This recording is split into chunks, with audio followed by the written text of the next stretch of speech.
Okay, I have a client that has belly fat that wants to lose while also gaining body weight and lean mass in her glutes and thighs. What diet plan and or workouts would optimize for results?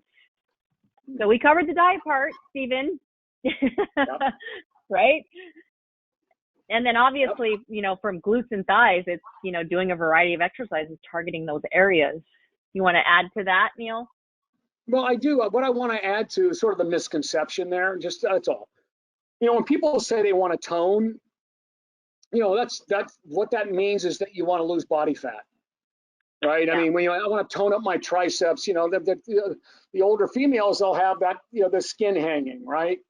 Well, you know, listen, all I can do is lose body fat. When you lose body fat, the older you get, you lose also elastin. That's what pulls your skin tight when you lose. So you end up with loose skin, but at least the fat's not there. That's down.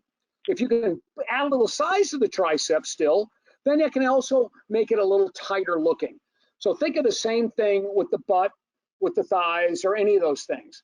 You know, it really is more about, okay, just again, you want to be able to train that muscle so it doesn't atrophy anymore. So your fat jiggles too much, you know. You want to be able to do that. You can't target anything. There's no such thing as spot reducing, and that's the whole thing. And there's no foods that spot reduce. As much as you go on the internet and it says, well, these foods are not good for your belly. I swear to God, I see that pop up all the time, and I go, really? Who falls for that anymore? I mean, there's no such thing as spot reducing. You know, it's just, you know, that's been nixed a million times, 100 times. Otherwise, people that chew gum wouldn't have fat faces. You know, I mean, it's just like, right. Why would you have any fat on your glutes at all? That's the only part of the body that moves the most when you walk. But it's there. Okay, so there's no spot reducing. Funny. You just have to keep losing body fat and that stay in that deficit, and it will finally leave that troubled area. The older you get, it changes. Yep.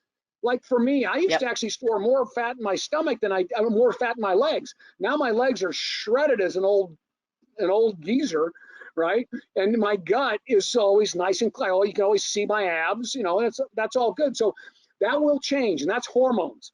Where you lose fat first and where you gain fat first is hormonally programmed in your genetics. Yep.